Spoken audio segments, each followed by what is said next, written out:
punish them guys. We gotta get people down and kick them, man. Get the motor going. Let's get the motor going. Draw. It's clean, nasty.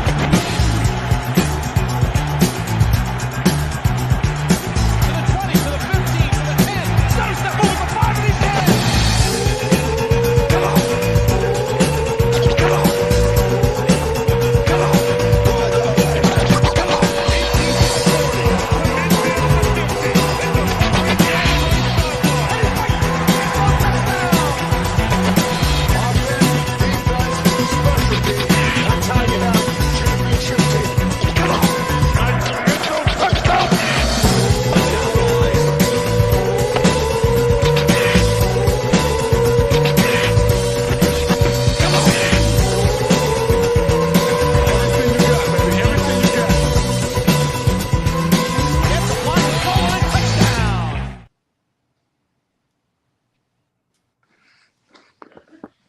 Episode, man. We got our special guest, Mr. Ty Alston, man. How's it going, bro? I know you've been doing amazing content, so how's it going? It was going good, man. Thanks for having me. Oh, yeah, no problem. And please welcome the OG that's been missing in action for quite some time, man. It's good to see the Deep East Disciple, and we got David McNiner, and we got the little Steph Curry. What's What's up, Steph Curry? What's up, man? How's everybody going? How everybody doing, man? Oh, yeah, man. Most definitely, man. Hey, but let's just give our guests a good introduction, man. Let's tell everybody where they can find your channel and what you do on your platform, man. Yeah, I'm Mr. Ty Alston on Twitter. You can find me there. I got a podcast, the Faithful One-on-One podcast. Just type in at Faithful One-on-One on YouTube. You can find me there. I do just interviews with the faithful, sometimes a special guest. I just did my first solo podcast the other day. So I'm just trying to do some things in my own lane, just trying to keep it pushing. Oh, yeah, that's what's up, man. You've been doing a pretty interesting, and then you have another crew with another podcast, so you do another thing. Yeah, I got the East Coast Red and Gold podcast. We go live every Wednesday at 8 p.m. So you can check us out there, 8 p.m. Eastern. So you gotta check us out there. We just had Randy Cross last week. Oh, yeah. CG, Randy's your boy. Yeah, he's been on there before. Yeah. So good to meet you, man. We got other guests. So yeah, good to meet you.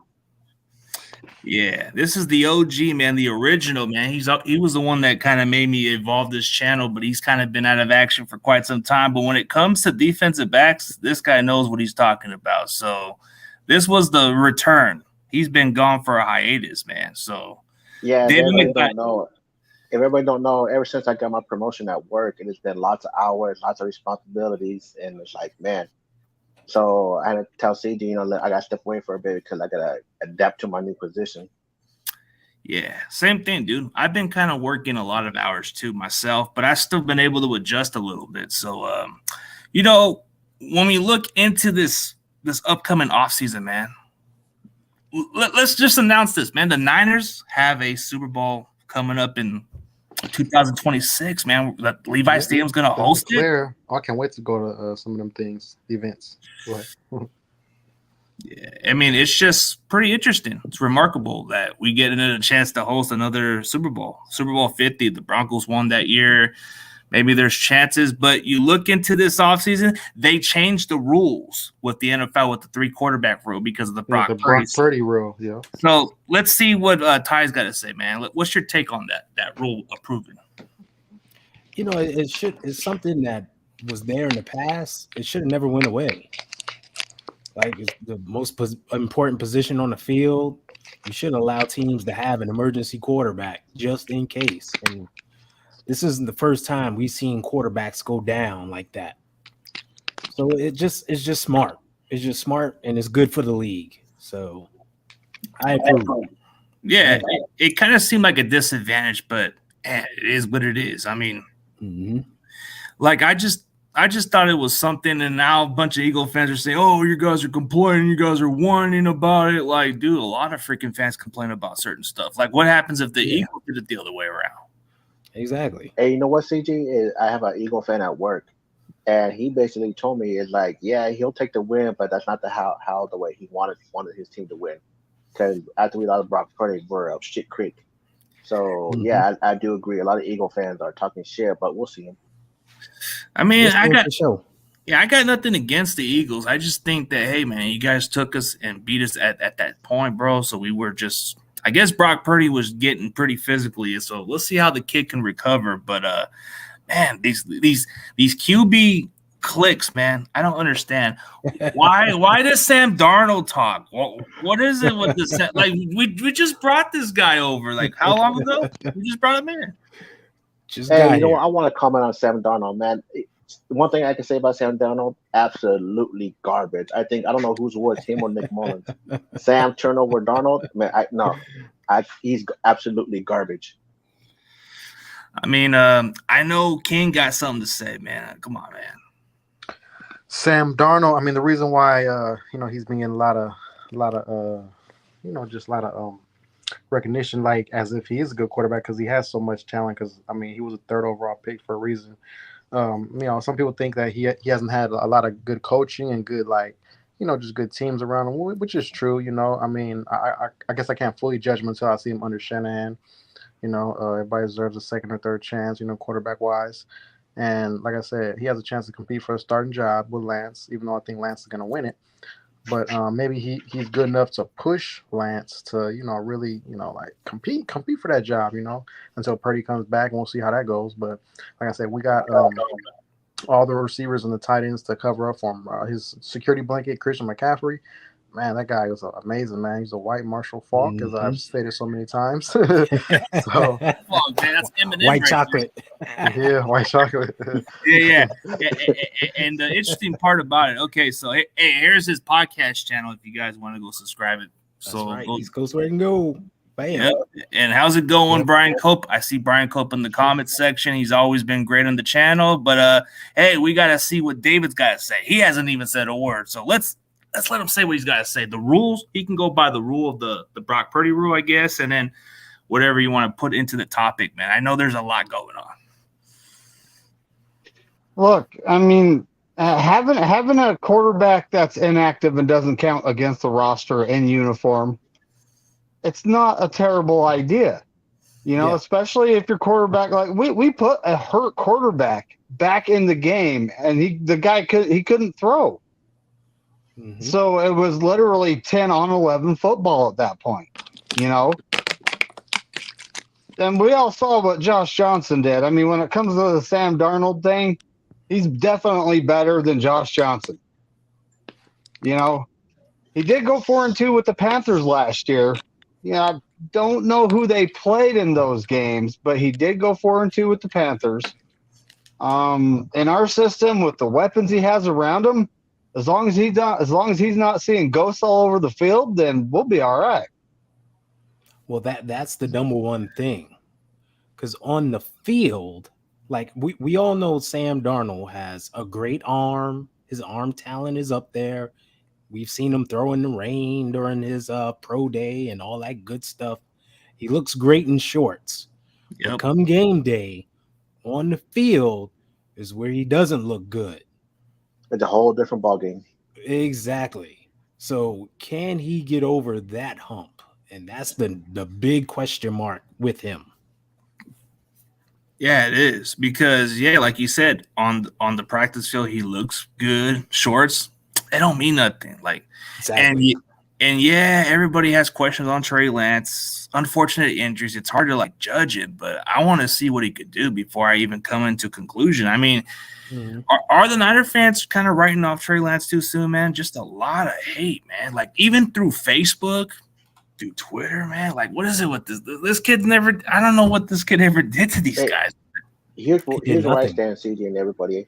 Here's where I stand. It would have been a mistake to trade Trey Lance. I want to see what the kid got before I even make a judgment call on him. I can't judge him off 4 games. 4 games is basically nothing. That's like tune-up games, like preseason games. So I want to see what he got. It would have been a mistake for us to trade him. So I don't know why there's so much hate towards him. I have no hate towards him. I'm excited to see him. I want to see him succeed. I want to see him to be the franchise, him and Brock Purdy. But as for him, as far as he goes, I want to see him succeed with the 49ers. So all this hate and everything, I mean, I'm just sick of them. Like they're disgusting people out there. To be honest with you. Yeah, and you know, I'm glad Brock Purdy turned out to be a really good quarterback because now that we can have somebody we can really count on. So, you know, like if you kind of like look at it this way, Brock Purdy was the last pick in the draft. The guy wasn't even guaranteed a roster spot. He had to beat out Nate Sudfeld. So the fact that he did that and actually won 7 out of 8 games, that's a capable starting quarterback if you put him around the talent, right? Yeah, Oh, yeah, definitely. I definitely. mean, his biggest test was in a divisional game against the Cowboys. Uh, I think he got. I'll give him a B plus on there. I mean, he could have done better, but at least he got the W. That's all that counts. That's the thing. He fell into the perfect storm. I say this all the time. Like he dropped in when the team was rolling. Let's not act like the team just got kickstarted when he took over. We were winning before then. We were on the streak before then. He just fell into the perfect storm and he handled himself well. Kudos to him. You know, but now this is a new season, a new ball game. He's coming off injury. I just hope he comes back healthy and, you know, continues to play well. Yeah, that's I what just we're hope they don't rush him back. That's what I just hope for. They don't Yeah, rush him that's back. the number one Be thing. cautious Like, with them. like it seems like the timeline gets moved up every time they speak. That's It was where I was like going. he'll be ready week 1. Now he'll be ready training camp. The last time John Lynch said something, he was like that he'll be ready for OTAs. It's like, hold on now.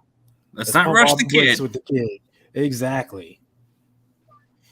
And I get it. Like I get that half our fan base are just excited for Brock and they think the other side is kind of against it. No, we're not against it. We just want him to be at his full 100% at least. I mean, I don't care who's You under, can't rush under a center. quarterback I just back. want that damn six ring so I can go to the parade. That's what I'll Yeah. go for. yeah.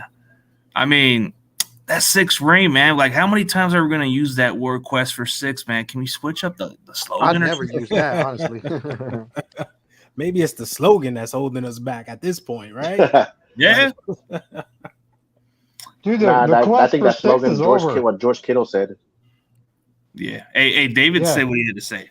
Let's see what David The got. quest for 6 is over. The It's quest been is dead. gone. It's It's been gone. dead.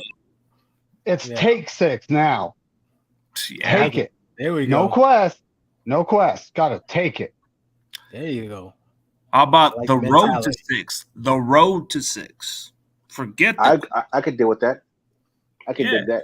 the journey, the road, something, man. But quest for 6, we've been having that since what is it, like 2011 under Harbaugh? Yeah, man. Pretty much. That slogan belonged to Harbaugh because Harbaugh brought that type of team. So it was like different time, different era. But you don't see us saying who's got it better than us because that belongs in the other era. So Exactly. Yeah. I mean, you look at a lot of the players in the past years, man, this Niners culture, they built off of what they built into. But this previous regime, they have what it takes. It's just accidents after accidents or just mistakes. Hey, CG, we Unfortunately- had our chance in 2019. We had our chance, but Jimmy Garoppolo missed that throw. Or we stopped running the ball. We should have used That those too. trickery. We had a chance in 2011, 2012, 2013. All close, man. Like, throwing the ball to Crabtree too many times instead of calling the audible and run it with a Hall of Fame running back and the best running back, run blocking offensive line of football we had. Audible. Use it against the Ravens, man. Then I against the still believe Seahawks. 2011 we got robbed with that Super Bowl. That's where I stand. Well, when it comes to 2019, James Richard Garoppolo James Richard. did miss the throw, but if you watch the play, you'll see Emmanuel Sanders actually ease up a little bit too. Like he wasn't So, surprised if the ball was in the air. It's like it was a botched play from both of them. Well, in Emmanuel Sanders' defense, if you go back and you look at the previous like deep throws that he's gotten from him, he always had to ease up on those throws. Yeah. Because Jimmy underthrew him. So he was expecting the same kind of deal. So that goes to the inaccuracy of, James downfield. Hey, or dink and dunk James downfield. 3rd and 15. Jimmy Ward find the ball. It's a punt pass. Like, and then Jaquaski Tartt dropping an interception. Jeez. Well, hold up. Emmanuel Mosley actually blew his coverage on that 3rd and 16 because they was playing quarters. He was supposed to get back. He jumped the underneath route. That's what left that side of the field so wide open. And we all know Jimmy Ward is not a good cover guy downfield. Oh, we got Dion, man. He's a little late, but hey, he's on the show, man. But hey, we got your boy Ty on the show, man. I know. What's good with man? Ty? I'm good, man. How are you? Man, look at it. Light skin Kang in the house, baby. That's what I'm talking about. You know how we do. You better react. Stop playing with me. You part of Light Skin Gang too, man. I was darn right. I feel you don't What's up, Dion? It's been a while. It has been a while. How you doing, OG? All right, man. Just a lot work, man. Ever since like I tell everybody, ever since my promotion, there's a lot of responsibilities, a lot of hours to put it in. Hey, look, man. When they put you up there, man, they do ask a lot more of you. It take a lot of your time, man. Yeah. My job right now, I just moved to 9:30 to 6. I hate that, but it kind of is what it is, and that's gonna be it. Really quick, man. Anybody see the Lomachenko-Haney fight? No, I didn't robbery. Highway robbery. It should have been a draw at worst and all that. Exactly. I agree. It should have been a draw. I'll tell you this from watching that fight. Haney don't want no smoke with Tank Davis. Don't do it. You're gonna get knocked out because those punches he took from Lomachenko, Davis would have put him to sleep with those. Tank would have knocked him out cold with them joints because he took some serious hits from Lomachenko. So he's got a good chin, but it's different. The one that disappointed me recently was Ryan Garcia. Ryan Garcia really disappointed me recently. No, you know what? I'm gonna say this: the Tanky Garcia fight, really quick, and then we'll get right back to football. I know I came in completely diverting the whole situation. For me, I'll say this for the Ryan Garcia situation. Somebody on Instagram explained it properly. They are a medical doctor, and they said exactly what the fuck happened. That man got a liver shot from hell. And basically that shit shut everything down. Because Garcia said he wanted to get up, but he couldn't. And really quick, Dion, when you get hit like that, it's a wrap. Really quick, Dion. It's not so much the liver shot. Yeah, that'll put anybody down. But the sloppiness and the undiscipline is what I was disappointed. Yeah, he should have been more disciplined. I mean, when you going up against my thing is when you going up against a knockout artist, you have to be careful. You know the reason why Floyd never lost? Because he was the greatest defensive fighter of all time. Mm-hmm. He knew how to avoid everything you were throwing at him. He understood that. So I give Floyd that title. He is the greatest defensive boxer ever. He is not the greatest fighter ever, because there's a difference. But he is the greatest defensive boxer of all time. He's the greatest boxer of all time. That man had a strategy that couldn't be beat. But I can't give him, he's not the greatest fighter, because Floyd was knocking people out early in his career. Later in his career, Floyd went to consistent decisions. You didn't see him knock people out. He was just like, look, man, I'm finna go out here and get this money. Y'all gonna pay me, and I'm gonna call it a day. And Tank is like, I'm gonna go out here and get this money. Y'all gonna pay me, but I'm gonna knock somebody the fuck out while I do it. Just like a Deontay Wilder, big hitter. The only difference is Tank can box. Deontay Wilder doesn't really necessarily box like that. He just goes for the kill. He sets you up for that one shot. I'm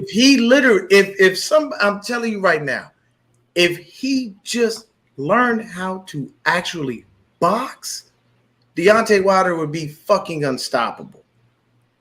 But you can't do that if you're always looking for the haymaker, because what happens when you do that? You can get caught real easily. Mm-hmm. I understand calculating your punches, but when you just looking to just swing for the fences, it don't work. It's like a baseball player trying to hit a home run. You're going to strike out. You know what I'm saying? You guaranteed if you're trying to swing for the fences every time, you can forget it. You know what I'm saying? But on the subject of football, man, OTA started today. All I want right now is Trey Lance to be the number one guy, and for Sam Darnold to be the backup, and for Brock Purdy just to be watching. And I want people to relax and allowed Trey Lance to go out there and do his thing. The man was training with Patrick Mahomes. And Josh Allen. And Josh Allen. So you can't tell me that he and from what I hear, he cleaned up his release, everything. So if you're doing all of those things, that tells you this kid has an appetite for greatness. And Patrick Mahomes said that this dude has untapped potential. And I love that. So my thing is, a lot of people have been asking me, because I've said this before, anybody else with Kyle Shanahan's record would have been fired a long time ago. And I'm just keeping that a buck. And somebody said, well, who would you put as his replacement? Well, there's a guy who used to work with Patrick Mahomes. He's currently an offensive coordinator in Washington. His name Eric. If you put Eric Bieniemy with Trey Lance, I think that's an immediate just explosion of talent. The reason being, because he knows how to let the man throw the ball. Kyle want to run him into the damn ground and do all this other shit when you could just let him throw. Let him be the guy he is. Kyle, I'm going to tell you right now, Kyle Shanahan's dream quarterback is not Kirk Cousins, contrary to popular belief. It's Josh Allen. Yep. And I'll tell you why. He's the best of both fucking worlds, and I don't have to do anything. I can draw up the plays for him. He can bootleg the shit out of stuff. If he sees something going, he can go away. Could you imagine Josh Allen with the running game of the 49ers? Because in Buffalo, he got no running backs over there. He has none. They ain't had a running game since he's been there. I don't think there's been a running back that's topped 1,000 yards at all. But what I'm saying is, if you look at the type of quarterback that Kyle Shanahan wants, he would love to have a Josh Allen. Why? He can stand in the pocket and make the throws. He has a ridiculously huge arm. And he's great at running, and he doesn't get injured when he runs for the most part. Yeah, you wouldn't want to see him take those hits, but he's a big boy. His body 240. I've watched Josh Allen. Big I watched him at Fireball too over the years. I mean, he lived like 45 minutes from my neighborhood, so it's like. But I mean, I don't know what y'all think about that, but me personally, I feel like that's Kyle's favorite quarterback, and he just doesn't say it. COVID year, he did say that. Yeah, I honestly feel like if you allow Trey Lance to have the same playbook that Jimmy and Brock got, this offense can go to levels you wouldn't imagine. And let me tell y'all something. A lot of people were making a lot of noise about Ja'Cory Pearson. Here's the thing. I've been up on Jay Peasy since watching Destroying. So a lot of people don't know about Destroying, and I still have no idea why. This guy's got millions of followers on YouTube. Young man who was at school down in Florida. God damn it. USF, I think. And he wound up having to choose YouTube over his football career for some NCAA bullshit. Besides the point. But he's been putting that dude on forever. And then he goes out there in the XFL, shines, and then you see him in the 49ers uniform baking somebody. And then they didn't sign him. My thing is, how does the NFL consistently pass on talent like this and think that that's okay? We got some bums in fucking camp right now, I guarantee you, that probably don't have half the talent that Peasy has. And I've watched this dude barbecue bake cats consistently. Like every time they do those ones, he'll be there and he will be out there and just be murdering cats. So it's just like one thing about Pearson. One thing about Pearson, I mean, I want him to get signed. The way he cooked that DB, and boy, I know that feeling getting cooked badly like that. I mean, he was cooking fools. So I'm excited for him. Yeah, but I know about him, and a lot of people were like, we don't know who this guy is, and we're not sure what's happening, and blah. I'm like, how do y'all not understand? Like, if the NFL has scouts, why are you not looking everywhere? Social media is your best friend. You may not even have to travel. You don't have to get Dion, on. If you notice what that, shit. Hey Dion, You just literally if you notice what that DB did against Pearson, what the mistake he made with not backpedaling, instead he stepped to the sideline, and it was over after that. Pearson just has speed from the looks of it, but hey, Big Mac is here, man. We got Big Mac, man. The Big Mac attack. We got OG's twin in the house. I'm just playing. They let those What's up, low-key could everybody? be family, huh? They let Hey, no, but That's a actually, big Brian kid. thought that was Brian thought that was Mac at first, and I said, no, that's OG. It's because we shave our heads, huh? Hell yeah. Oh yeah, Chicano style. I'll get Yeah. there when I actually lose all of it. Look, you know the funny thing? As I'm They do looking at it right now, look like twins, huh? you got all three ball-headed dudes in the middle right now. I know, right? They lined up. Right in the They're middle. lined up. Yeah, I see that.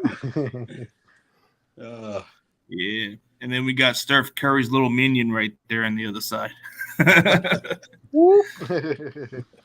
Yeah, King man. is bald Hey, too. yep. I'm bald. My head's a little smaller though, but yeah, I'm bald. Jock Pearson, man, he's a quick jitterbug dude, man. He might be Yeah, but a little gadget player. I think he's more of a camp body unless he proves otherwise. I think he has a good chance for sure, but it's just we have too many damn stacked receivers. We would have to try to push him on to at least a practice squad because No, do you really? don't put Peasy on the practice squad. I am telling you right now. You know what you do? You scare the shit out of the NFL. You sign that young man. He's not going to cost you. He ain't going to cost you a lot of money. He's not. He going to cost you a minimum. So you know what you do? You sign him and you let him bake everyone. And you know what you do? Put him and Debo in a nice little package together. Gadget place. Gadget plays, Gadget, that's what he like said, that. gadget. The NFL won't see it coming. Shanahan, you Mr. Creative Mind and all the other stuff you are. All you have to do is figure. I mean, I'm never going to disrespect another human being by calling them a toy. It's just a figure of speech.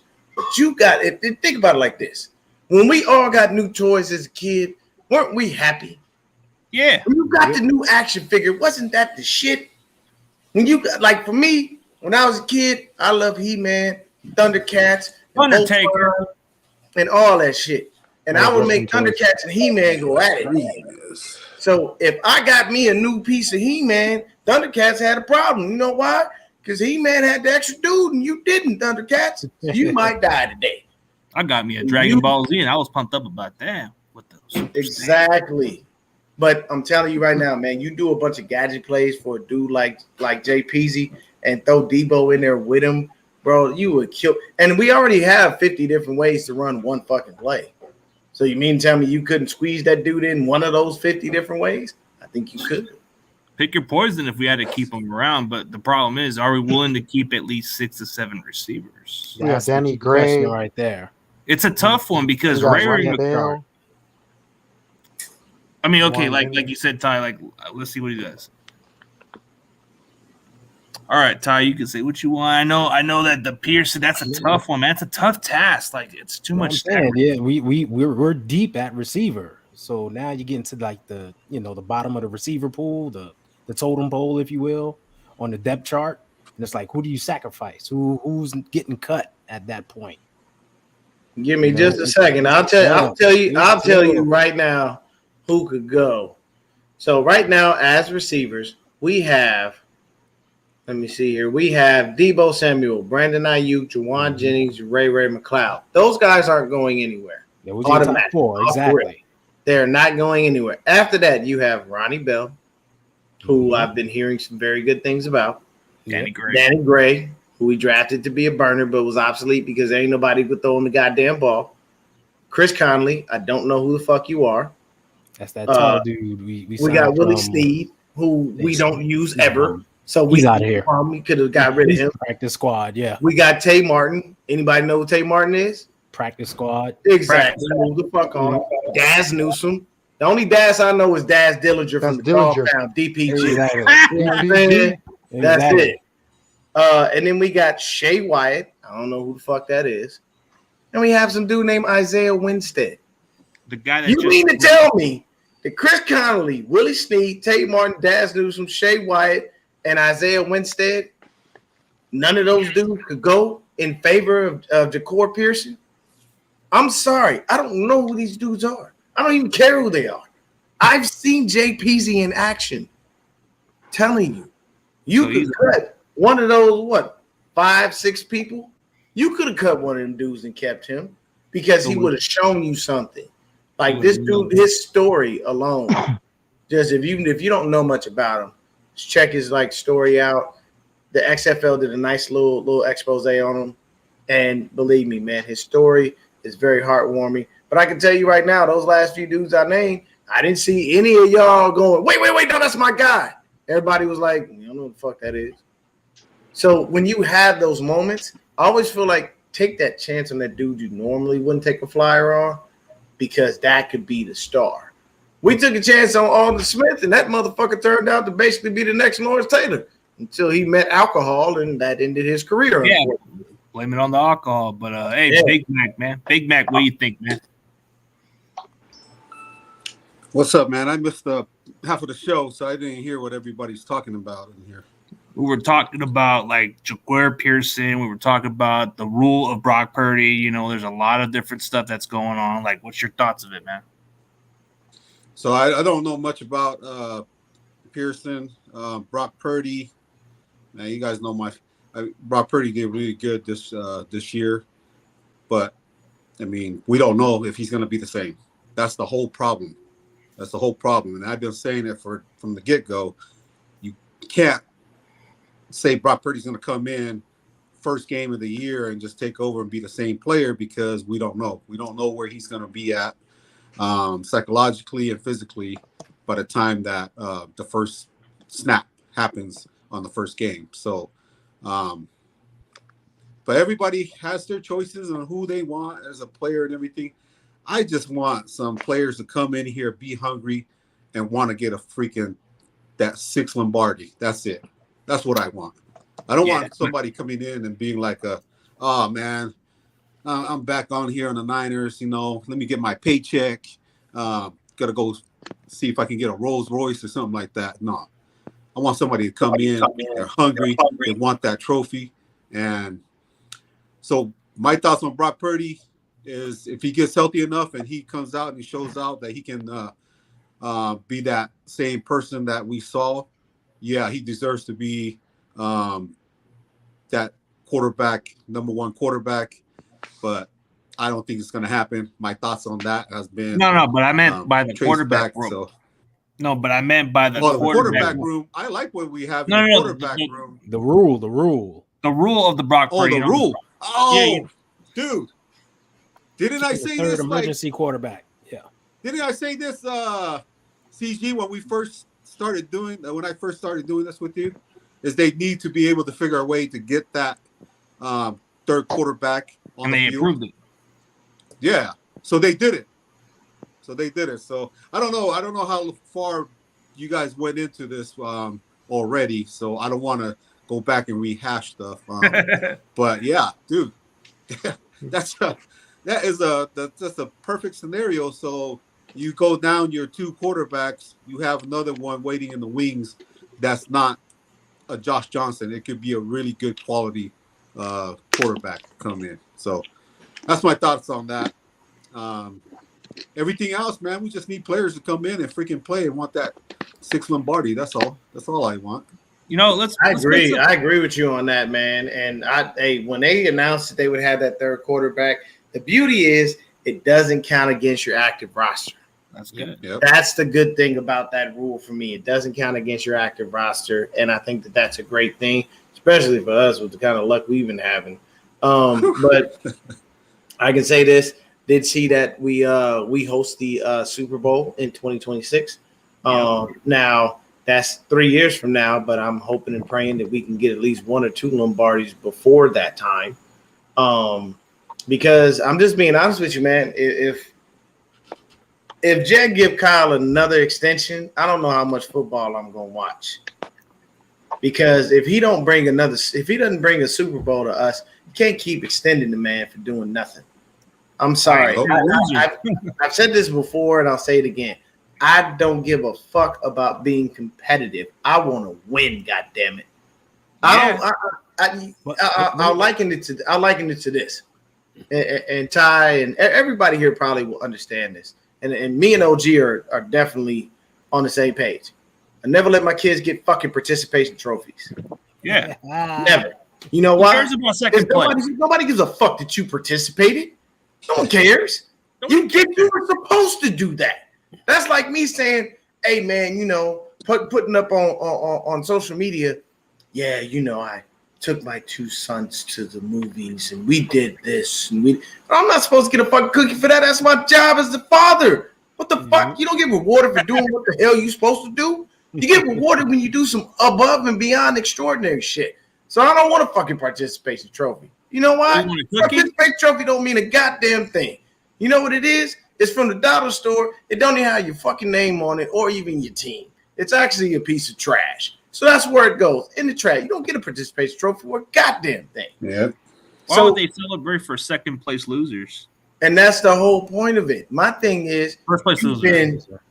You've been runner-up in the Super Bowl. You've been runner-up in several NFC championship games. But the owner sees to keep giving you money and keep giving you extensions. And my thing is, I don't want Kyle to be the next Andy Reid, if that makes sense. Take 20 and I'm years talking to win about it. Andy from Philadelphia. Take 20 years to win it. He sat there at Philly and was competitive every single year and only got to the Super Bowl one time and lost. Patriots. And what happened to Jeffrey Lurie? Jeffrey Lurie was like, "Oh, look, man, you got to get the fuck Kyle, on." do you blame Kyle for the NFC Championship loss though? I don't blame Kyle. I'm not going to blame him for that because the quarterback got injured. There's nothing that he could do on that one. Right. But what I'm saying is, it's just that under your watch, we have not gotten a Super Bowl win, period. And at the end of the day, there's 2 people that take the brunt of the negativity when you lose. That's the quarterback and the head coach. Mm-hmm. And sorry, Kyle, you've been here all these years and you have not produced. So if I'm Jed, I'm gonna let you run this contract out because I already fucked up and gave it to you anyway. So I'm gonna let you run this contract. If I don't see a Lombardi, get the fuck on. I'll bring Eric Bieniemy in here and turn Trey Lance into the next Patrick Mahomes. Not gonna hurt my feelings, but it just doesn't make sense to me how you consistently do that. Ooh, now this is a debate. Yeah, buddy. Oh, he slid that. Look, you see how he transitioned right into it. All right. I know that. I think CG is a Latu guy. No, he's a Brady Willis guy. I'm a Cameron Latu guy. I got my answer. I got my answer on this. Me and Mac are on a different level, but I do like Latu in some ways. But I mean, I think Brady Willis is all versatility, man. There's something there, but I know. But hey, but OG, what do you think of these tight ends that we drafted, man? Like, it's going to be a pretty interesting battle. I'm not too familiar with both of them, but I've been hearing a lot of good things about Willis. They're comparing him to the next George Kittle. I like to see that. Yeah. Oh, this is the funniest name right here. Dink and Dunk Creator. Hey, that's got to be the coolest name by far. Just Dink and Dunk. like a Jimmy Garoppolo channel, right? I know what. Hey, by the way, Raider fans, have fun with that piece of trash. Yeah, oh, man. For real. They're gonna go through what we went through. Hey man, one of my best friends is a Raider fan, man, and he looked at me. He was like, "Why the fuck did he come here?" I was like, "I'll talk to Josh. That was all down Daniels. You know it was all him." And the Raiders defense is still trash. They always have bad defense, man. Bad issues. Hey, but the tight end I like the most is Braden Willis. You know, he has a good height. He led the college football in breaking tackles percentage, missed tackles percentage. Mm-hmm. You know, kind of like he's another yak boy. He got that yak. Another talent, yak bro. For real. And then that's what he got from he's gonna learn even more from Kittle because I know he's gonna go to tight end U. The same with Latu. So if I had to pick Braden Willis, he's a versatile guy. He'd probably be like he probably play some fullback too, man. Like if you check every guy like injured, he can take over. He can play him big slot guy, inline tight end. I think he's gonna be a dynamo, like 7th round pick, a la Juwan Jennings, 7th round pick, Brock Purdy, 7th round pick. That's what he's gonna be at the tight end position. So I'm high on him. I think his energy kind of gives you that Juwan Jennings type vibe because he's a tight end version of him. Just imagine Juwan Jennings at 240. Yep. Just at 240 pounds. Just imagine Jennings at that weight.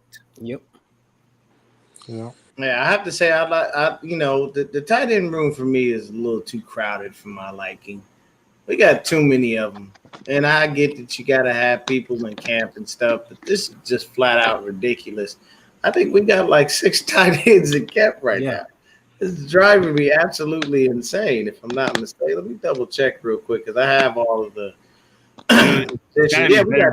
We got George Kittle, Charlie Warner, Cameron Latou, Braden Willis, Ross Dwelly, and Troy Fumagalli.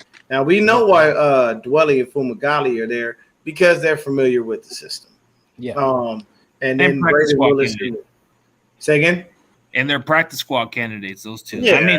Me, to be honest with you, I look at it like this. I think they brought in Latou and Willis to basically compete for the backup tight end job. They don't like what they see in Warner. We all know that Dwelly is a liability in blocking. And we all know that Troy Fumagalli is pretty much irrelevant.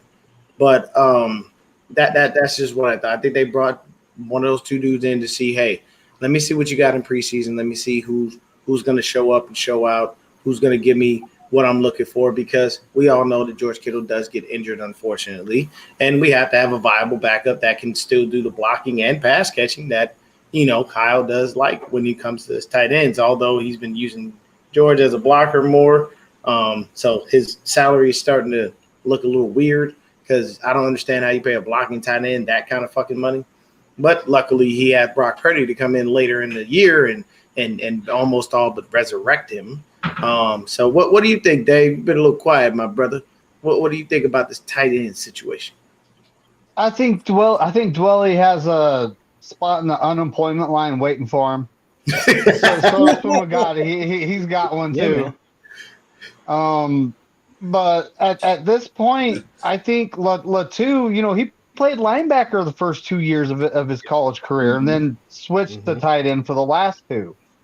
So I've been thinking that a lot of these guys we've picked up in free agency and the draft have been to help fix that special teams coverage unit, including Jake Moody. He's going to kick more touchbacks, But our tight end room, I actually do like this Braden Willis kid. I've been watching a lot of tape on him, and he could be like Juice Check. This is his last year. Let's be honest. We have an opt out after this year, and why are we paying him $5 million when we have a guy like Braden Willis who can come in and do everything he does and then some, sitting on the bench.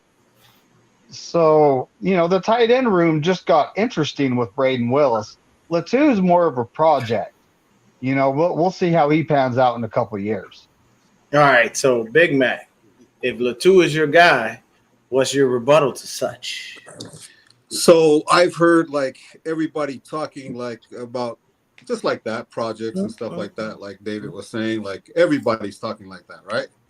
Yeah. So I don't look at it that way. I look at they brought Latou in for a specific reason, and that's your first downs and your touchdowns in the red zone, and they need a touchdown.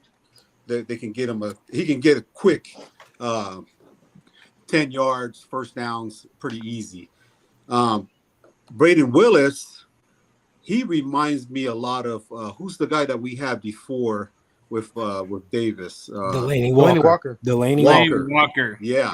He reminds me so much of Delaney Walker that he can do just about anything and coming out of the backfield. He can block, he can catch, he can, break and go downfield quickly. So I look at 2 different tight ends that we got. We got 2 different guys that we can put in the system. That what are people going to do? I mean, we already have a group that is going to be hard for people to cover. Now you bring in 2 guys, they think, oh, Latou's in here to block. The next thing you know, he's rounding downfield 20, 30 yards with nobody even to cover him because they're trying to cover somebody else. Braden Willis comes in and different packages. I just think Kyle Shanahan or whoever picked these 2 picked them for a specific reason to give headaches to defenses all across the NFL. Plus with George Kittle, those other 2 guys, Warner and what's his name?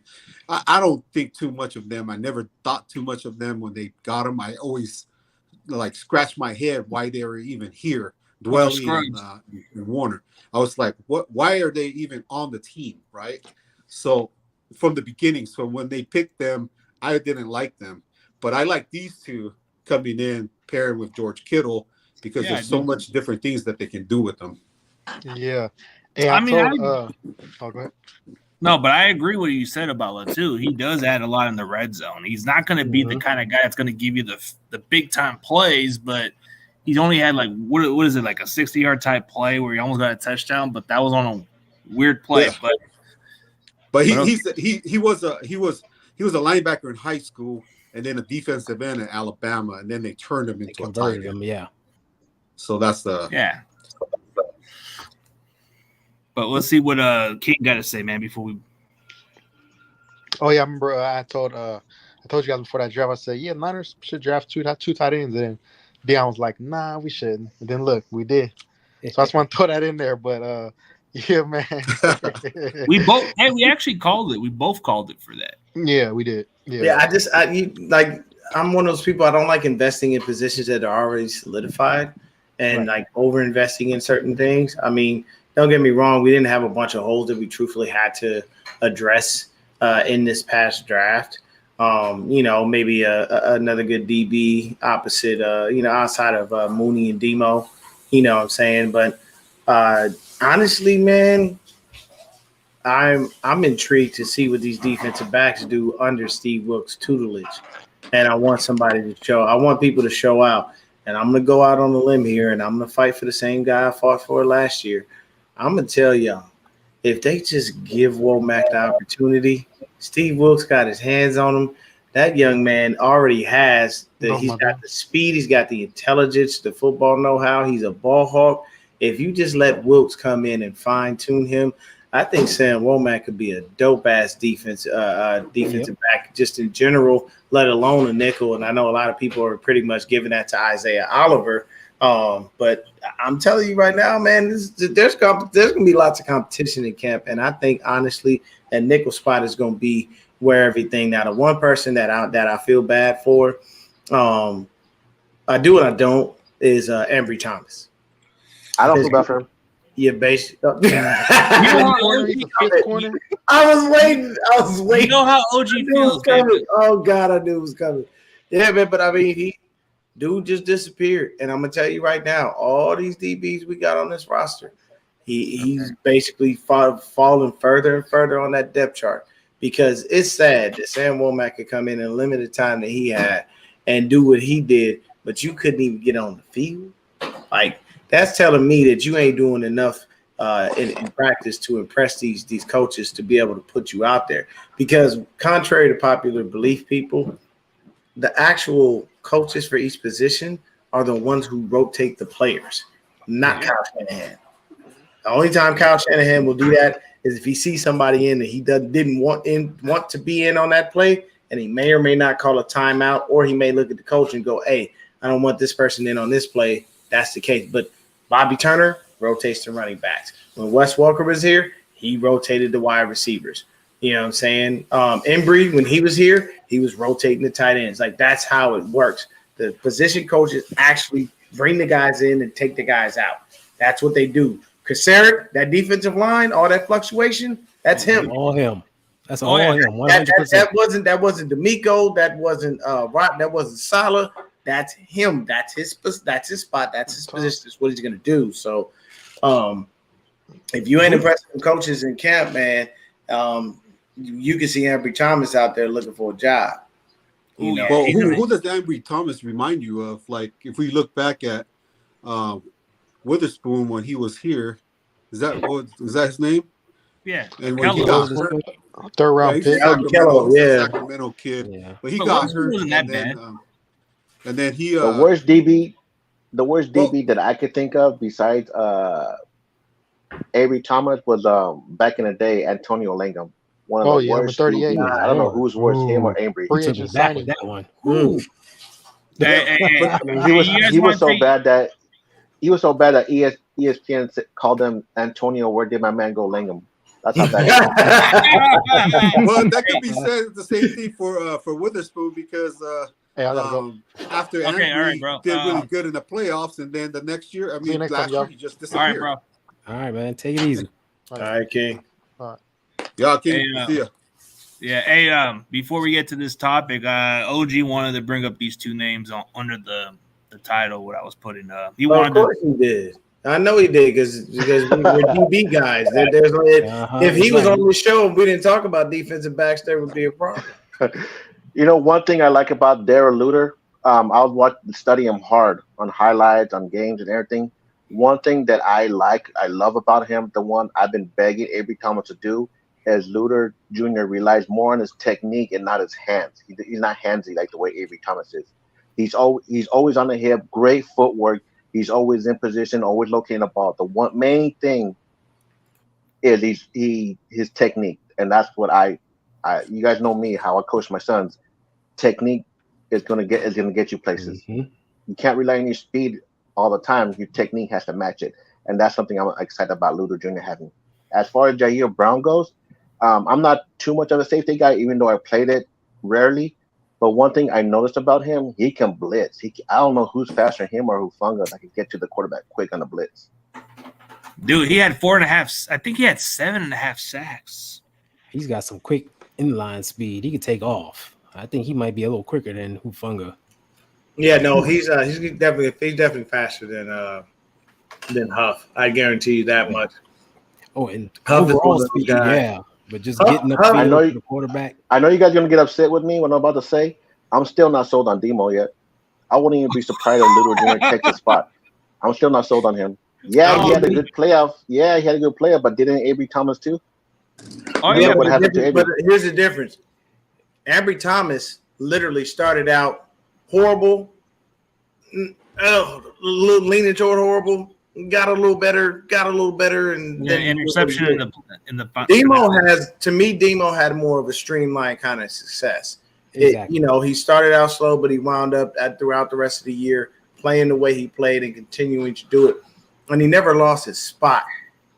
And the reason that I feel like I like Darrell Luter Jr. A lot of people have been talking about him. I've been hearing very good things about him. But Jair Brown, yeah, that speed coming off there, the blitz. Oh, Steve Wilkes is going to have a ton of fun with that because he loves it and do so. The concern I have with Demo is he cannot play man press that good. No, he doesn't. But I don't think we got a zone based scheme. So yeah, but Wilkes likes to play man press sometimes. He liked them. Then Demo better step his shit up. But This is where Wilkes earns his pay and coaches him up. And Wilkes together. Wilkes will start to see. He'll do that.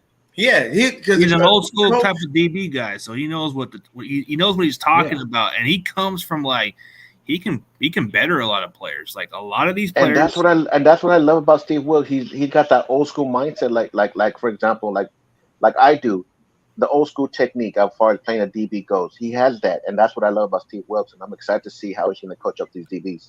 Yeah, I really am excited myself. I hope that these guys shine and, shine like no other under his tutelage. I hope that he takes them to heights that they've never even seen and that he continues to help them blossom and grow.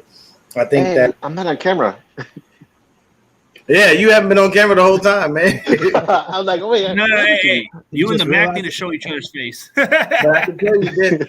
One thing that I like about Jair Brown, the connection between Brown and Hufanga, is the fact that those are going to be our safeties of the future. Because we all know they'll probably have Gibbs start, but they're probably going to have some packages. Because Steve Wilkes does like to run, with a 3-safety look every now and then. So if you have those packages, you'll have Jair Brown in there, and he's going to send that motherfucker after the quarterback. I know he is.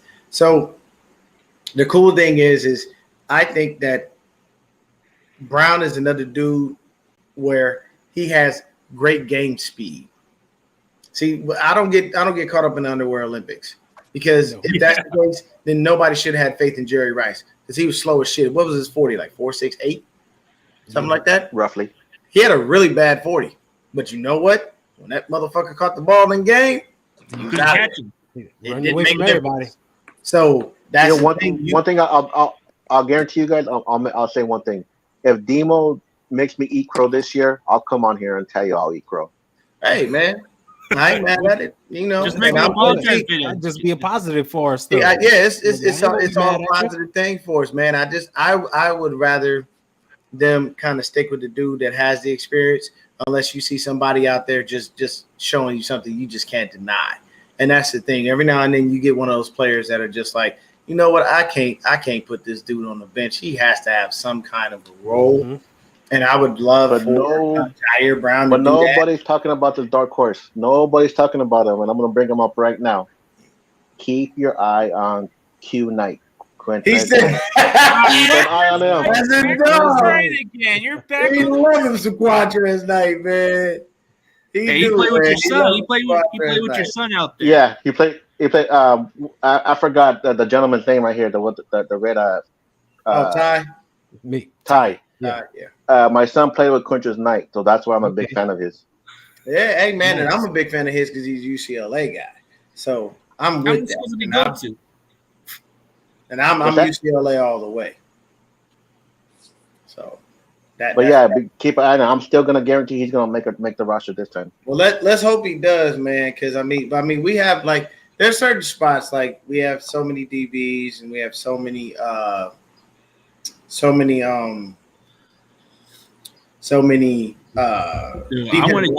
defensive linemen. Sorry, defensive linemen. Yeah, I'm gonna give you linemen. I'm gonna tell you right now. This for me is the key to our success. If we could do this one simple thing, our defensive line would wind up being unstoppable and undeniable. There's one person that still exists, Yannick Ngakoue. Sign him. If you put a defensive line together with Yannick, Eric, Javon, and Nick, good night to offensive lines. Good night to the quarterback. All I'm saying, because you cannot double Bosa and leave Javon alone. You can't double Javon, leave Bosa alone. You can't double Eric and leave those other two alone. And you for damn sure can't double Yannick and then leave everybody else free. Like you don't have an option. Like that's literally a business decision. That's like telling me, hey man, you got to tackle AP in his prime head on.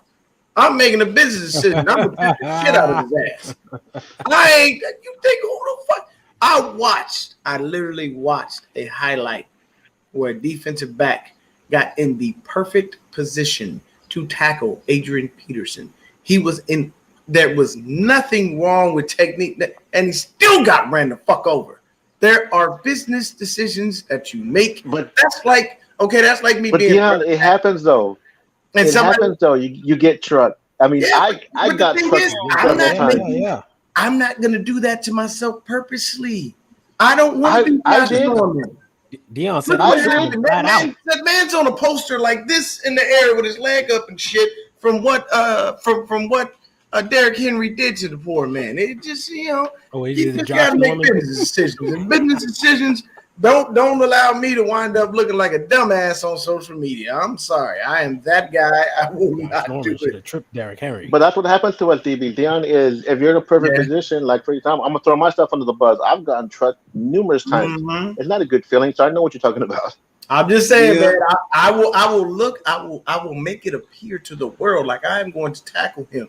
And the minute I get anywhere near him, I'm going straight for his damn legs. I'm trying to tear your ankles up. Hit the ankles. I'm telling you. I don't want nothing to do. My dark horse is Drake Jackson. Are we sleeping on Drake Jackson, man? I want him. I would love for him to be that dude instead of Yannick. But them bringing in all these people outside and telling us that Drake had and what Steve Wilkes said about him kind of was very disappointing. He didn't speak very highly of Drake Jackson. I hope he does, pan out. And honestly, with Drake's athleticism, he still be great off the edge. That's still a formidable defensive line. But Yannick is a whole nother. That's nuts. What's his asking price? Because I think Yannick is asking too much. I don't give a fuck what Yannick is asking. You still ain't got a job, motherfucker. Come over here, get this money. Take a cheap deal. Go out there. Sometimes And sometimes as agents, you got to be smart with your clients. And you got to look at them and go, though you're trying to fetch this amount on the market, it seems like we aren't creating the buzz that we need. There are certain places you can go that we know you'll succeed, yada, yada, blah. Like, I'm going to walk my client through what truthfully needs to be done. And I'm going to tell them, man, let's make a business decision. If I'm Ngakwe's agent, I'm going to look dead at him and tell him, you see all the defensive linemen that go to San Francisco, don't they seem to continually have success? Even guys that were nobodies for years go there, wind up with 6-7 sacks and start getting contracts elsewhere. That's the key right there. Did anybody remember who the fuck Arden Key was before he came to San Francisco? Nope. Nobody. Didn't Arden like Key another Colin Farrell. Well, wait a minute. Didn't Arden Key go to Jacksonville and get some money? Got paid. Yeah, and then he cashed it at Tennessee. Didn't Gary Hyder go get some money? Gary Hyder. Seattle, even though he robbed Seattle. Hello. Like, you talk to your clients, you walk them through these things, and you say, hey, look, man, go here, take this money, and go out there and get your money next year. It's a mindset. You have to understand these things. And if you're a good businessman or woman, for that matter, because you got female agents out there, much respect to them, you've got to be smart and help your clients make decisions that are best for their career. It's like, hey, look, man, I know you got some money, but if you want to feed your family, ooh, and this is what I wanted to talk about. Oh, because I'm gonna tell you right now. Hey, CG. Fuck Jalen Graham. D. Winters is the guy. CG. Oh, Jalen Graham ain't shit. D. fucking Winters. D. Winters, be that that third linebacker. I like D. Winters, but have you seen what Jalen Graham looks like? I don't care what he's a lot Jalen Graham could have came out of college with 45 motherfucking sacks. What D. Winters brings to the table. That looks like Keenan Turner out there, bro. He looks like freaking Keenan Turner. I'm telling you, bro. And you remember Keenan Turner?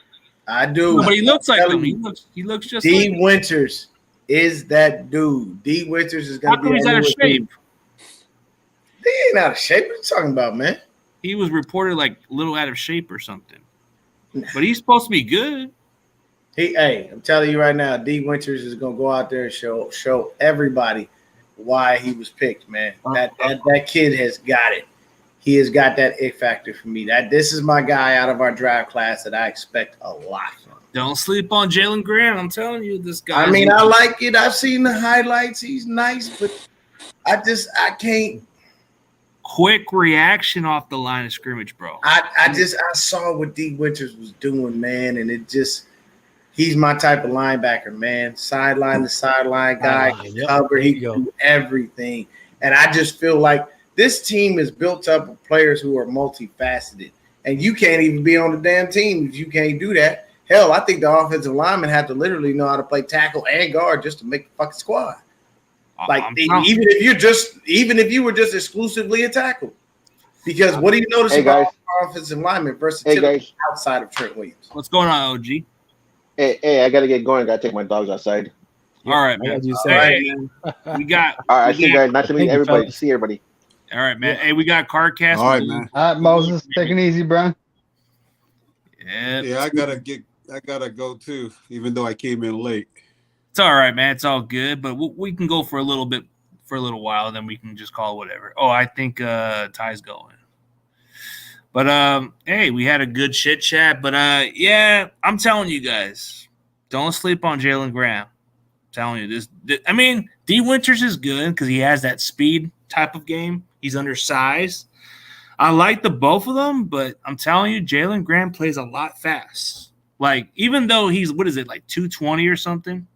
But he covers freaking good.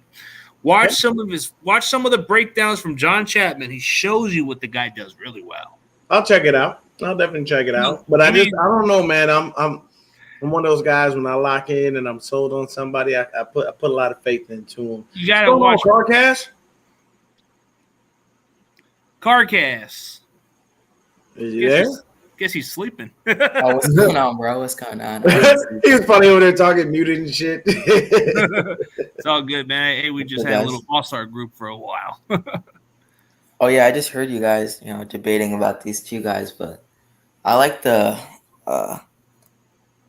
Kalen LeBourne, and I want to look forward to obviously D. Winters for whatever Dion said. I think he's the next Dre Greenlaw. He's a really good sideline to sideline guy. He's really quick.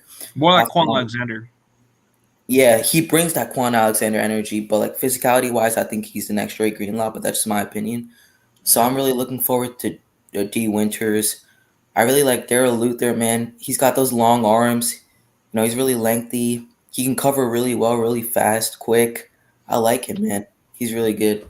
So I'm just looking forward to these OTA matchups and getting more into OTA. I'm trying to really look into who gets more of the quarterback reps. I know we're talking about the rookies, but I'm really keeping an eye on that because now the NFL they came up with a rule where you can have 3 active rosters on game day. So it looks like it's going to be Trey, Darnold, barring Purdy, like depending on his injury timeline, stuff like that. So like, I mean, what do you guys think of this new rule? 'Cause, I mean, it's really interesting. It's going to get a lot of people paid, especially the third stringers on different teams.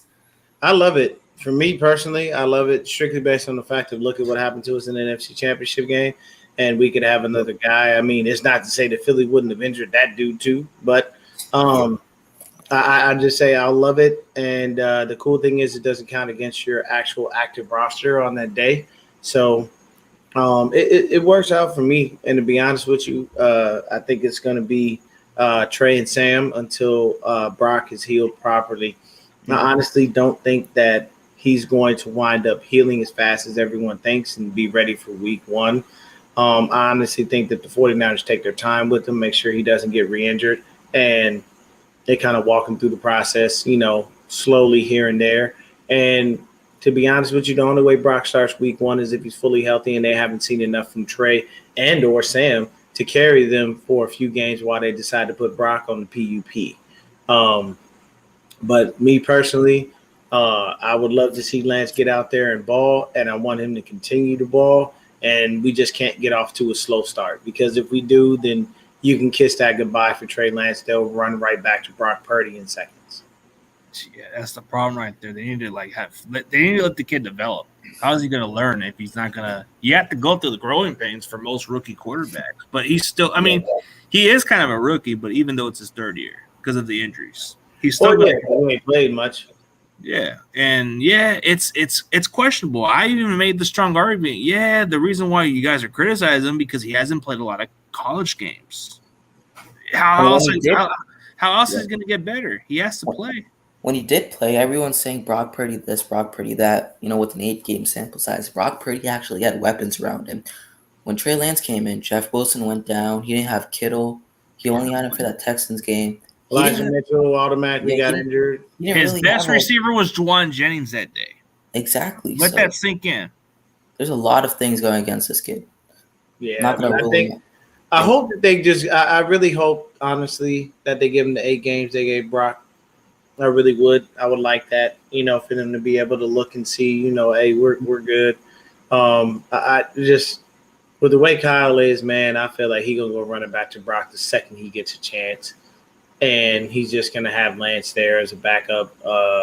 And to me personally, I'm sorry. If I'm Lance and you do that to me, I've been playing and we've been doing well, but you go back to him, I want out. I don't want to be here. Trade me. I'd rather be somewhere where I have teams that are going to value me. Every year, a team is looking for a fucking quarterback. Oh, yeah. We all know this. This is consistent year in and year out. But yeah. I would say that. I would honestly be like, hey, man, appreciate the time here, Kyle, but I didn't come here to ride the bench and play second fiddle to anybody. I was the number 3 overall pick in the goddamn draft, and y'all to bench me for Mr. fucking irrelevant. Okay, dude had a nice little run, but he's no fucking Tom Brady. Okay, so y'all gonna do that to me respectfully.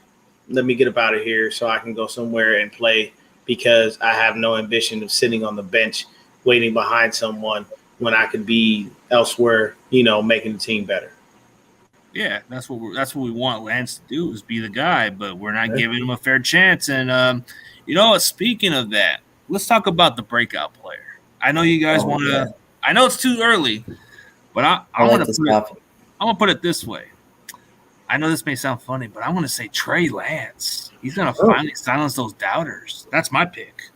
I'm not ruling it out. They're writing them off. What about you, Dave? I also have to go with Trey Lance. he's working hard right now. You know, he's working on fixing his throwing motion. He's working on the mid to short routes, which was his criticisms. And think about the playbook. Kyle dinks and dunks. That's what he does. That's what he's had to do with Jimmy G. Well, James Richard Garoppolo. My bad. I forgot. James Richard. Hey, Jimmy's a term of endearment, and he's not a 49er anymore, so he's James Richard Garoppolo to me.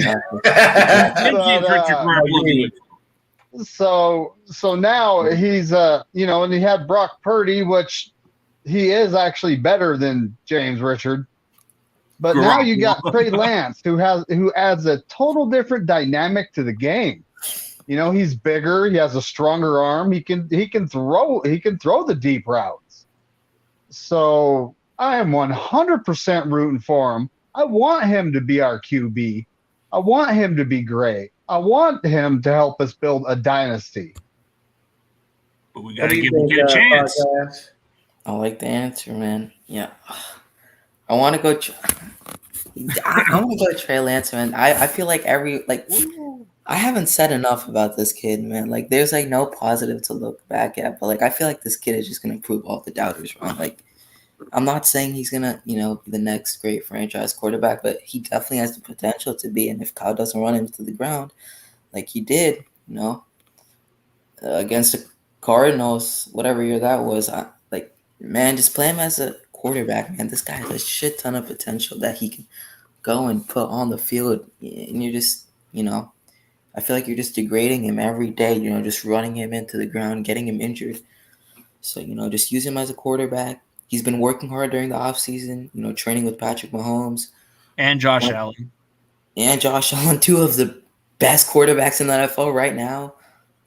I'm telling you right now, he's definitely getting some tips from those guys because, those guys know how to ball. So I'm rooting for this kid, man. The beauty of it is when if it's one thing that you can take to the bank, it's the people you surround yourself with is, the company that you will become.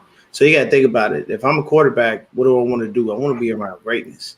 Mm-hmm. I don't want to be around the low end tier quarterbacks in the league. I want to be around the high end tiers quarterback throughout the years, period. I don't want to be around, regular cats and, guys that aren't winning. I want to be around your Patrick Mahomes, your Josh Allen, your Joe Burrows, those guys. Mm-hmm. Well, you say I'm a Chargers fan, but my family are mostly 49ers. Their take on the team is that Trey Lance has been given a chance to show his skill that he had in college. Purdy is overrated in a sense. Yeah, and he hasn't been given a fair shake. So we hope that he does get a fair shake. But to be honest with you, it's all up to Kyle, and I don't trust Kyle. I don't trust Kyle as far as I can throw him. And yes, he was given the job, but then you got to think about it, Steve-O. If you look at the run pass ratio, we're heavy on the run, and he was included in that, and light on the pass. So for me, the minute Jimmy Garoppolo comes in, we start throwing the goddamn ball. The minute Brock Purdy comes in, we start throwing the damn ball, and we don't run as much. So to me, give him the same playbook that you gave those other two, and I guarantee you, Brock Purdy. I guarantee you, Trey Lance isn't injured, and I guarantee you, Trey Lance at least gets us to, if not the same, at least to the Super Bowl. Exactly. I mean, all I'm asking is a fair chance. I mean, you can't get that guy a run heavy playbook and expect him to succeed when he's one of the main runners. We have way too many goddamn running backs for you to be putting a quarterback in a precarious situation like that. I'm sorry. We right now going into the season, we have CMC. Elijah Mitchell is still there. We still got Jordan Mason. I get the guy that Carcass just mentioned earlier. Yeah, we've got him. I feel like TDP's down there. And it to me, it's got to be better. Now I get that he might have read some of those RPOs wrong. I get that. I completely understand. But you got to remember the kid's growing. He doesn't know that shit right off the bat. And he has to grow, and it takes time. There isn't a quarterback in this league that came in and just shined. Peyton Manning was 4-11 in his first fucking year. And he had the most interceptions during his rookie year. 4-11 and threw interception after interception. Now, yes, Peyton Manning is one of the greatest regular season quarterbacks of all time. And yes, he has 2 Super Bowl rings, even though a second Super Bowl was basically given to him. It's just a situation where you still have to let the kid develop.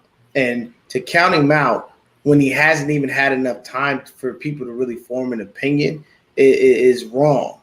You know what I mean? And it's not an easy task. Yeah, man. It's not. People don't understand the run pass. It's like a misdirection. Park. Like, you have to think about that. And Kyle's system is so damn complicated. I'm pretty sure he's in there sitting there going, "Hey man, so if this happens, you got to go this way. If this happens, you got to go that way. This happens." And it's like, okay, this is too many fucking possibilities for me. Can we make this a little bit simpler?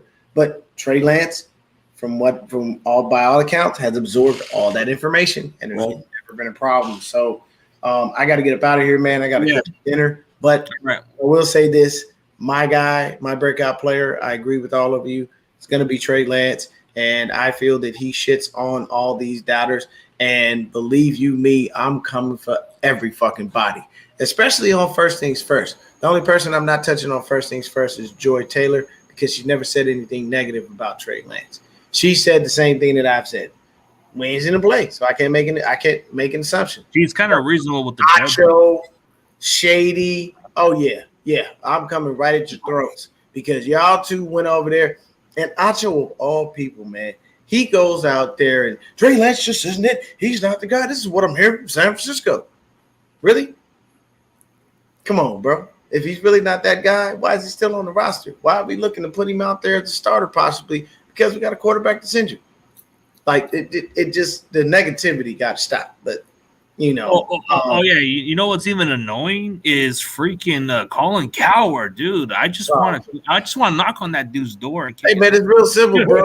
Hey, somebody sleep with your daughter and roll out on her. Yeah, that's kind of fucked up. I'm 100% sure that's exactly what happened. Trey Lance tapped it and left and rolled out. But who's worse, Chris Sims or what's his name, Mike Florio? Florio's the worst. Dude, he has no credibility. Why does he even still have a job? Yeah, Florio's an idiot. And, for me, I like Chris Sims, but, once in a while he goes off the handle because he's friends with Kyle and he thinks he can say wild shit. But it is what it is. But y'all have yourselves a good evening. Yeah, he says, he's going to draft Kyle's going to draft Mac Jones because that's his guy. And then when he got wrong about it, it was bitter fact. But I don't know, man. But a lot of these guys are whatever. But hey, what? Nick Silver? Yeah. Mike Silver is like, dude, he's like, I don't know what is it with Mike Silver. He's like all these other, nutcases. I can't take Silver serious anymore. I don't take any of them seriously. It's all media. It's their job to get attention and get clicks. I mean, all for the money. 90% junk. Yep. Right. Exactly. I mean, okay, Shady McCoy just seems too damn biased when it comes to the Eagles. They need to stop bringing these damn bias take guys. Get some realistic people. They're getting reporters from other teams talking about Trey Lance. No, but make them more realistic. If they can't stay realistic, then they need to go. Because they had to be objective, at least. Very objective towards it. There's certain players that play for another team, but they do get real straightforward about it. I don't want to be honest. They've had Karen Rodgers and Tom Brady coming to the Niners for years, and you know what? It hasn't happened, and it's not gonna happen. I don't. Everyone has their pipe dreams, but at this point, we have young QBs. We don't have an expensive QB room. We have a hell of a team on the field. Go with it. Yeah, why are we gonna go sign some quarterbacks that are gonna go to the retirement home? Makes no sense. Yeah, after 1 year. And it's like almost, what is it like? It's gonna be millions and millions of dollars of having them. Rodgers on the bench, he wouldn't like it. Rodgers always chokes in the playoffs anyway. I ain't betting on that. But if he had the better talent around us, I think with our defense, he'd be able to excel. But that's either here or there, you know. So hey, we'll call it a day, guys. We'll probably do some more next week, man. But I know Carcass, you were a little late, man. But we've been going over for like at least almost. I appreciate you having me on, man. This is fun. Yeah, it was good to have OG while we can, because I guess he's probably gonna come back another time. Yeah. I know. Isn't it kind of weird that I didn't even realize that him and Big Mac have the same head shape? Yeah, we kind of almost forgot how they both look, right? Yeah, I'm actually going on with Bryant in about 10 minutes. Yeah, so. let's just call it a day, man. All right. All right, man. Y'all have a good day, and as always, go Niners. And you know what you got to say, McNiner. Tell me what you're gonna say. Go 49ers and fuck the Rams. Bam.